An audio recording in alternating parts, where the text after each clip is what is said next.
Hey, good morning. Yes, it is. It is Sunday, and we all know what Sunday means, right? Time for the Sunday sermon. It's not so much a Sunday sermon, it's just a good message, I think, to hear sometimes. And that is about loving thyself.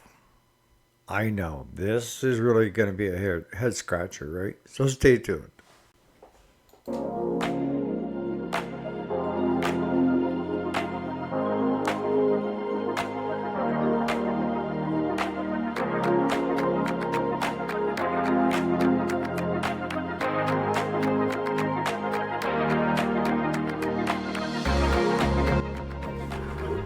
Alrighty, welcome back to the channel. My name is Eric, if you didn't already know it. And yes, this is the weekend. The weekday is Monday through Friday.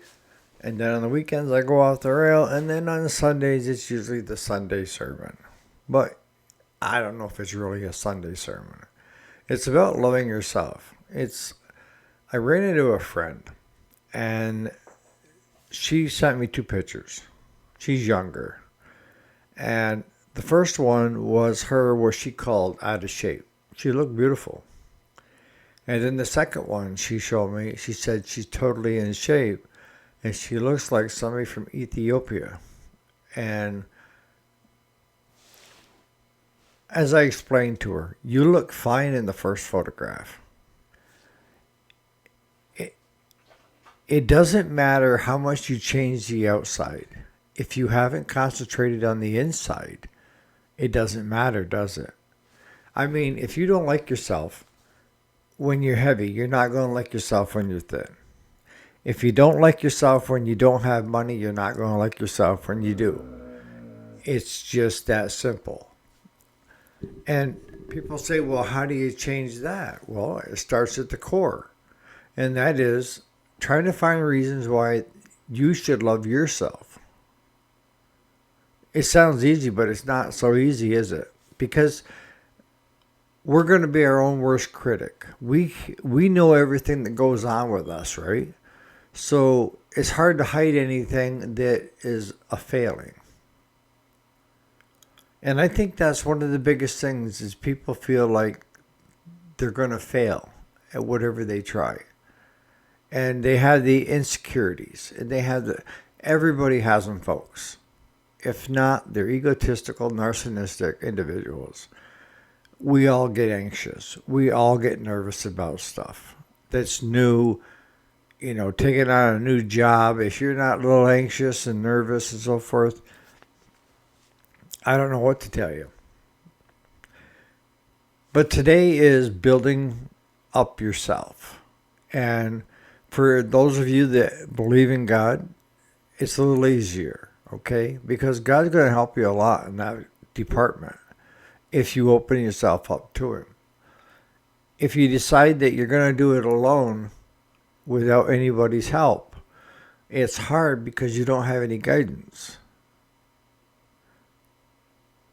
The only way you get guidance is if you relay that to somebody else. Years ago I was talking with a couple of people and they were telling me they were going to therapy. Therapy is not a bad thing. But you know what therapy used to be when I was growing up? Was having a best friend that kept their mouth shut. Simply put. If they didn't keep their mouth shut, they weren't much of a best friend, were they? But back then, best friends, we were, comfortable talking with them and they were with us because that's where it stopped. We didn't go gossip about what their insecurities are and this and that, because what ended up happening was we found a bond that said, you know what, I have that too.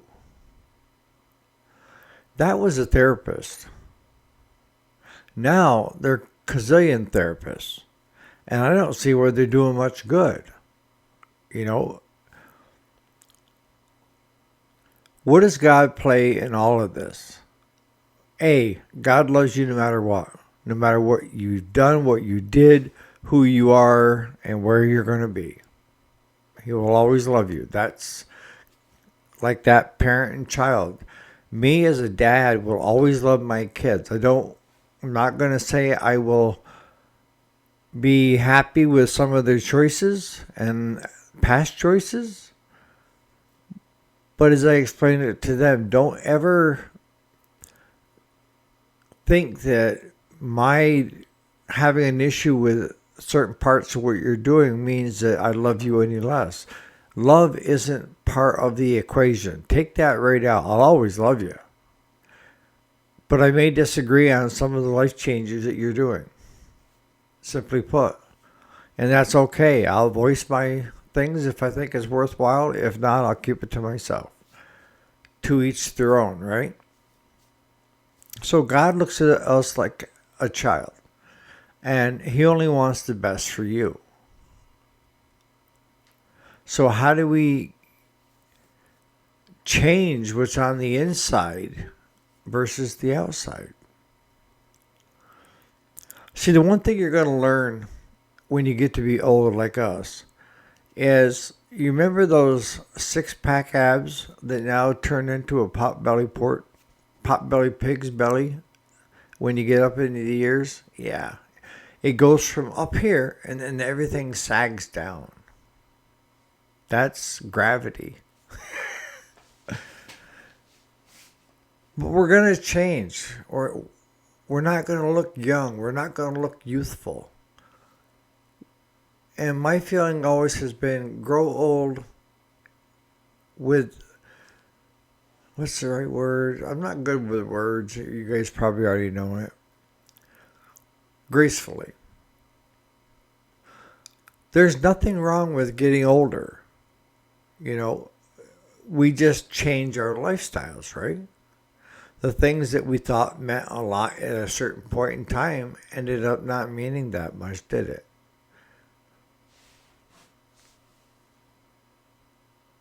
When you get into a relationship with someone else, hopefully you're in that relationship based on what's on the inside of that person. Are they a good person? Do they do others, help for others? You know, will they help the other person with a hand up when they need to? Will they help with the dishes? Will they help with the housework? All those things are being looked at. It's not if they're a 9.9 out of a 10. I mean, that's a bonus on top if everything is there. But if you have an empty shell and a great looking body, what are you? Right? You can only do just so much. So how do you start? By loving yourself. You know yourself better than anybody, and you can communicate with God anytime you want. And if you ask God to work with you to help you get your courage, I'm having a problem with words this morning. Self-confidence, trying to be more outgoing. That all comes from the inside. That comes from having faith that when you say something, you're saying it for the right reasons.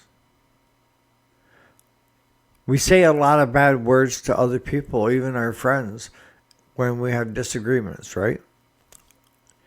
I don't think that's right. I try to, and I'm not perfect, not by any means. But if I start seeing a little bit of a disagreement, I just back out. Sometimes it's better to say nothing than it is to say something. Because if I say something, then it could cause the situation to become worse. Does that mean that I don't have a right to vocalize what I think? Absolutely not. I have every right. But I choose how I'm going to vocal. And we talked about this a while back for you guys that are regulars on the channel. Is it worth dying on that hill? Honest to God. Is it worth getting into a tussle over crapola? I would rather save those times for very serious times. Something that's life-changing. Not who's going to do the dishes or who said what to who. I take a step back. And it's great if you can do that, because what I find is when I take a step back, it's like looking at the whole situation from the outside. And I start seeing things coming into play of somebody trying to get somebody else convinced on something, and there's a clash going on. And a lot of times it has nothing to do with me. And if I interject myself, then I know they will turn on me. You guys know what I'm talking about.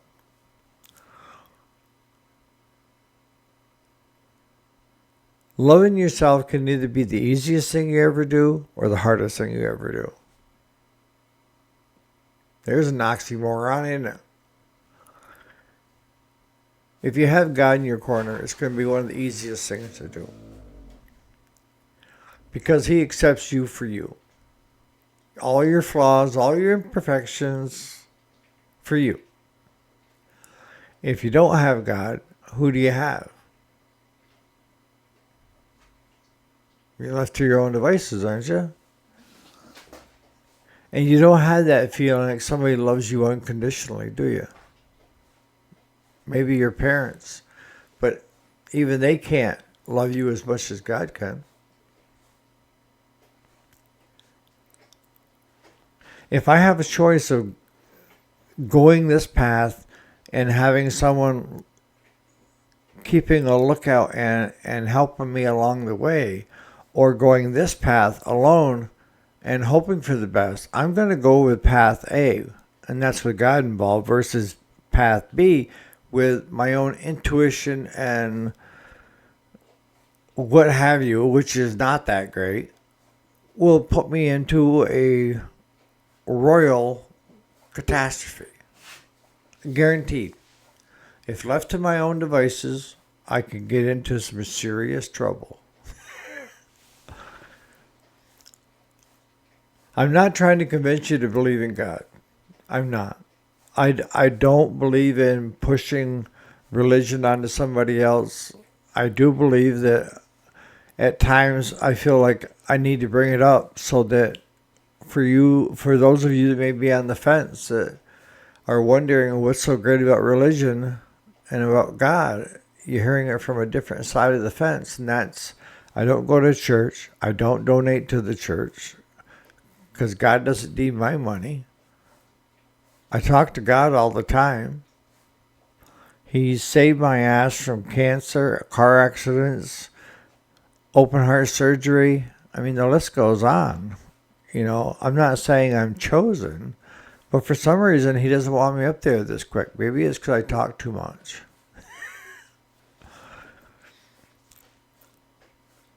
But He's carried me through.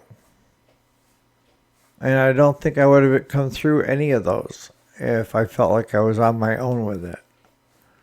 And you can't... God is not... If the only time you think of God is when you're in trouble, you may want to reevaluate your relationship with God. And I tell people, I say, when was the last time you thanked God for anything in your life? Because I thank God more for all the good things He's done than gone to Him when I had problems. Really. He's made my life a whole lot simpler. And He keeps telling me, no matter what, keep going forward. Even with your failings, with your cognitive, with your physical, as long as you're going forward and you're gaining momentum, keep going. You're doing great. Left to my own devices, I wouldn't be doing anything for fear that I was going to have another heart attack or I was going to have... Because you can't live your life in fear either of where the next shoe to drop, right? I used to live that way, of the next shoe to drop. It was always what's next. You know, instead of saying I had a good day, it was always what's next. And we talked about a reset yesterday. if you come into it with a mindset of pessimistic and you carry it over into today of what took place yesterday, it can ruin your day just as quickly today as it did yesterday. And yesterday, what I did was I went and I started at 7 o'clock in the morning, and I got 2 tandem axle dump trailers full, loaded and down to the shop and dumped. I then went with the truck over back and I started falling trees for Claude because he doesn't have the experience. I used to do it for a living, so I know exactly how to fall a tree and where to stand, and still have had close calls in my life of where I almost got taken right off my feet with the butt coming back because it splintered and shot. So you have to be on your toes when you're doing it, right? And I see so many people when they cut trees, they start to cut and then they start to run. And I'm like, what in God's creation are you doing? The way I was taught is you hug that tree. And you stand as close as you can to that tree so that you can get a direction of which way it's going, and then just sidestep it. But don't start running because that tree can swing and come down right on top of you. It can. And yesterday, I could see why Claude was having problems in the back meadow because we had just a good enough wind that I was notching and trying to drop them into the meadow so we can get them cut up. The wind was blowing the opposite direction. So I did my notch, and then I come in from the backside, and I had to wait for the wind to die down just enough to finish and lay it. Because if I didn't, it would start to come back and pinch my bar. And then if I just held tight there for a minute, it would teeter back the other way, and then I just hit it and drop it. In the comments, what do you think about today? I mean, do you love yourself, or do you find it hard to love yourself? It's a good question. I mean, there was a point in time where I hated myself. I can be honest about that. But I sure do a lot better, and I feel a lot better now that I love myself. And I think doing the reset in the morning helps a lot. But having God with you all day long is more important to me. Because I know that no matter what comes my way, I can handle it. As long as it's one thing at a time. So on that note, you guys enjoy your Sunday.